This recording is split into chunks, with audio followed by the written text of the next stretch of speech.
Mental illness जब हो जाए तो लाइफ में किन चीज़ों को वैल्यू देना चाहिए, किस तरह से लाइफ में वैल्यूज बदल जाती हैं और क्या ऐसा तरीका या अप्रोच होना चाहिए जिससे कि मेंटल हेल्थ की रिकवरी को आसान बनाया जा सके। अक्सर हम जब मेंटल हेल्थ की रिकवरी या अपने मानसिक समस्या का इलाज के लिए डॉक्टर्स को, थेरेपिस्ट को अप्रोच करते हैं तो हमारी उम्मीद यही होती है कि कोई टेक्निक से या कोई थेरेपी से बीमारी दूर हो जाए, लक्षणों में आराम मिल जाए, दवा का असर आ जाए। दवा का असर नहीं आ रहा तो थेरेपी काम कर जाए या कुछ ऐसा खुद के लिए करें जिससे कि सिम्टम्स खत्म हो जाएं। ये उम्मीद लगाना जरूरी है और ये उम्मीद लगाना अच्छा भी है। बहुत से लोग इसमें सफल भी होते हैं, पर अक्सर जब मेंटल इलनेस लंबे समय तक बनी रहे तो लाइफ में बहुत से बदलाव आ जाते हैं और बहुत सी हमारी एक्सपेक्टेशंस हैं जो पूरी नहीं हो पाती। ट्रीटमेंट से तो एक्सपेक्टेशंस होती ही हैं, उसके अलावा लाइफ के कई दूसरे एरियाज में भी हमारी एक्सपेक्टेशंस लगती हैं। जैसे हमारे काम पूरे होते रहें, जॉब है तो वो बनी रहे, बिजनेस है तो वो चलता रहे, ग्रो करता रहे, पढ़ाई पूरी हो जाए और पढ़ाई पूरी होने के बाद जॉब लग जाए या कहीं अच्छा काम कर सकें, शादी हो जाए, अच्छी रिश्तेदारियां बनी रहें। किसी ना किसी तरह की हमारी ऐसी उम्मीदें होती हैं, एक्सपेक्टेशंस होती हैं जो हम चाहते हैं कि वो पूरी हो जाएं जब मेंटल इलनेस क्योर हो जाए। कुछ लोग तो ये पूरा कर भी लेते हैं, पर फिर भी बहुत से लोगों के जीवन के कुछ पड़ाव पूरे नहीं हो पाते। कुछ ना कुछ लॉसेस लोग अक्सर एक्सपीरियंस करते ही हैं जिसकी वजह से कुछ उम्मीदें उनकी पूरी नहीं हो पाती। कुछ एक्सपेक्टेशंस पूरी ना होना ये बहुत आम समस्या है जो कि ज्यादातर लोग फेस करते हैं जब वो मेंटल हेल्थ की रिकवरी कर रहे हैं या अपना इलाज जब ले रहे हैं, और इलाज पूरा होने के बाद भी वो ऐसा पाते हैं कि कुछ लॉसेस को दोबारा से रिकवर नहीं किया जा सकता। कुछ ऐसी उम्मीदें हैं जिनको पूरा नहीं किया जा सकता।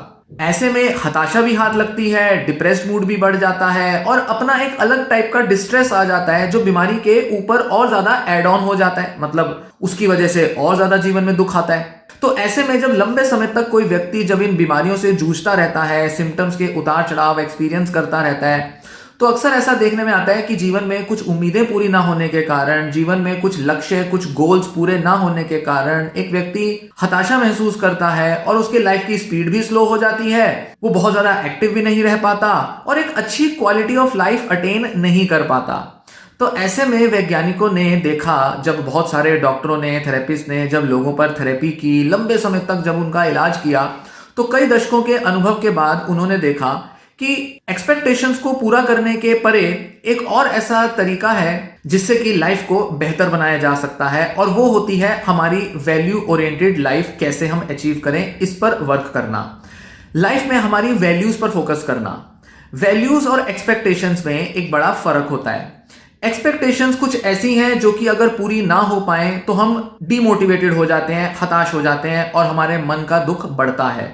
जैसे मान लीजिए आप किसी एग्जाम की तैयारी कर रहे हैं, एंट्रेंस एग्जाम देने के लिए पढ़ रहे हैं, कोचिंग ले रहे हैं, यूट्यूब की भी मदद ले रहे हैं, और आपने एक अटेम्प्ट किया, दो अटेम्प्ट किए और आपका एंट्रेंस एग्जाम में सिलेक्शन नहीं हो पाता, आपका वो एग्जाम क्लियर नहीं हो पाता। तो ऐसे में आप हताश हो जाते हैं, आप थोड़े डिप्रेस हो जाते हैं, आप अपने ऊपर भरोसा खो देते हैं, अपने लिए नेगेटिव हो जाते हैं, अपने सारे एफर्ट्स को बिल्कुल यूजलेस देखने लगते हैं और अपने को एक फेलियर के तौर पे देखते हैं।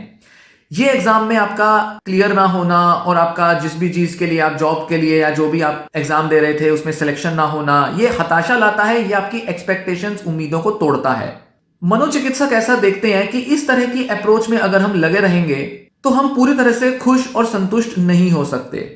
जरूरी है उन लोगों के लिए जो कि मेंटल इलनेस से पीड़ित हैं, स्ट्रगल कर रहे हैं, जैसे कि ओसीडी, स्किज़ोफ्रेनिया, बाइपोलर या कुछ डिप्रेसिव या एंजाइटी डिसऑर्डर्स, ऐसे लोगों के लिए जरूरी होगा कि वो एक्सपेक्टेशन ओरिएंटेड ना होकर, गोल ओरिएंटेड ना होकर, वैल्यू ओरिएंटेड बने। पहले वैल्यू ओरिएंटेड मतलब हम अपनी लाइफ में किस चीज को वैल्यू देते हैं, अपने से पूछें। ऐसे केस में आप खुद से पूछेंगे कि मैं एंट्रेंस एग्जाम देना क्यों चाहता हूं या देना क्यों चाहती हूं, एंट्रेंस एग्जाम से मेरे जीवन का क्या लक्ष्य सिद्ध होगा, किस तरह से ये एंट्रेंस एग्जाम क्लियर करना, उसके बाद जॉब लेना, ये कैसे मेरे जीवन को बेहतर बनाएगा, क्या है ऐसा जो मैं इस जॉब से तलाश रहा हूं या तलाश रही हूं, क्या ऐसी पर्सनल क्वालिटीज हैं या मेरी पर्सनल स्ट्रेंथ है जो मैं इस जॉब के थ्रू एक्सप्रेस करना चाहता हूं या एक्सप्रेस करना चाहती हूं, ये जॉब मेरे लिए क्या अपॉर्चुनिटीज लाता है, कैसे मैं एक अच्छे एम्प्लॉय बन के, या जिस भी टाइप का आप जॉब ले रहे हैं, कैसे मैं उस टाइप का प्रोफेशनल बन के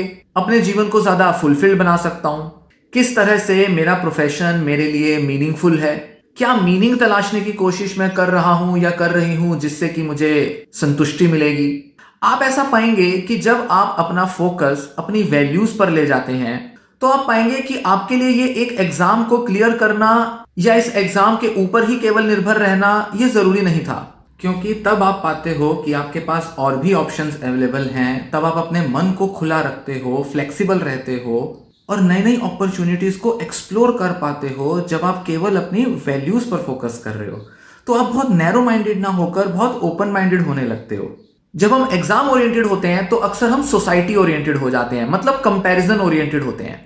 दूसरों से तुलना करेंगे, समाज में क्या दर्जा मिल सकता था इस पर फोकस करेंगे, दूसरे क्या कर रहे हैं, दूसरे क्या स्ट्रेटेजी लगा रहे हैं, दूसरे मुझसे कितने होशियार हैं। हम सारा समय इसी प्रतिस्पर्धा में ध्यान देते रहेंगे।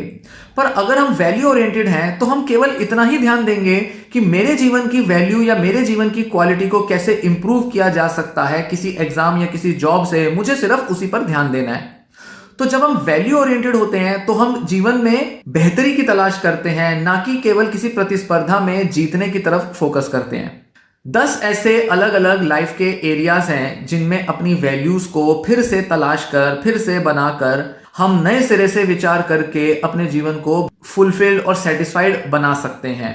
10 ऐसे इंपॉर्टेंट डोमेन्स या एरियाज मनोचिकित्सकों ने आइडेंटिफाई किए हैं और 10 वो एरियाज हैं फैमिली, फिर आता है इंटीमेट या अपनी पर्सनल रिलेशनशिप्स, मतलब अपनी पार्टनरशिप, गर्लफ्रेंड, बॉयफ्रेंड या हस्बैंड या वाइफ। फिर आती है हमारी फ्रेंडशिप्स। चौथे में आता है हमारी कम्युनिटी लाइफ, सामाजिक जीवन। पांचवा है हमारी एजुकेशन और हमारी करियर, एम्प्लॉयमेंट। छठा है हमारी पर्सनल डेवलपमेंट, पर्सनल ग्रोथ, अपनी पर्सनैलिटी को, क्वालिटीज को, स्ट्रेंथ को इंप्रूव करना। सातवें पे आता है हमारी हेल्थ, हमारा हेल्थ केयर, हमारी डाइट, हमारा शरीर, हमारा मन, उसके स्वास्थ्य के लिए वर्क करना। आठवें पे आता है हमारा अपने एनवायरनमेंट और हमारे नेचर के साथ कनेक्शन, कितना ज्यादा हम अपने आसपास के वातावरण से कनेक्टेड हैं, जितनी भी लाइफ फॉर्म्स हैं उससे किस तरह से कनेक्टेड हैं, प्रकृति से कितने कनेक्टेड हैं। नौवां आता है स्पिरिचुअलिटी, अध्यात्म। और 10वां और बहुत इंपॉर्टेंट एरिया होता है leisure, hobbies, recreational activities, fun देने वाली, मजा देने वाली एक्टिविटीज। ये 10 एरियाज में अगर हम अपनी वैल्यूज को दोबारा से सोचना या विचार करना शुरू करें और देखें कि ये इन 10 में से कौन से ऐसे एरियाज हैं जो आपके लिए इस वक्त अहमियत रखते हैं, इंपॉर्टेंस रखते हैं, जिस पर काम करके आप अपने जीवन को बेहतर बना सकते हैं, तो आपकी मेंटल हेल्थ रिकवरी ज्यादा बेहतर ढंग से होगी। अब चाहे उसके लिए आप कोई गोल्स अचीव करें या कुछ भी आपको एक्टिविटीज में लगना पड़े, कोई भी आपको एक्शन लेना पड़े, वो बाद की बात है। वो आप अलग तरह से चुनाव कर सकते हैं, अपने रिसोर्सेज या अपने हालातों के हिसाब से देख सकते हैं कि आपको क्या करना है। जो भी आपके इंटरेस्ट में, प्रायोरिटी में आता है वो आप कर सकते हैं। पर मोटे तौर पर इन 10 में से कोई 2-3 ऐसे एरियाज होंगे जिसको आप सबसे ज्यादा जीवन में वैल्यू करते हैं और जिस पर काम करके, जिस पर फोकस करके आप अपने को बहुत संतुष्ट बना सकते हैं। जब आप इन वैल्यूज पर फोकस करेंगे तो आप ये नहीं देखेंगे कि कब कितना आप क्या अचीव कर रहे हो, कितने टाइम में आप कितने गोल्स या कितनी टारगेट्स को अचीव कर रहे हो। आप एक्सपेक्टेशंस पर नहीं चलोगे, आप सिर्फ अपनी लाइफ को फुलफिलमेंट की तरफ ले जाने में फोकस करोगे। इस तरह से आप जीवन में संतुलन भी लाओगे और मेंटल हेल्थ के बहुत सारी स्ट्रगल्स को हैंडल करने में, उनसे डील करने में आप अपना जीवन सरल भी बनाओगे और अपना रास्ता जो है मेंटल हेल्थ रिकवरी का उसे आसान बनाओगे।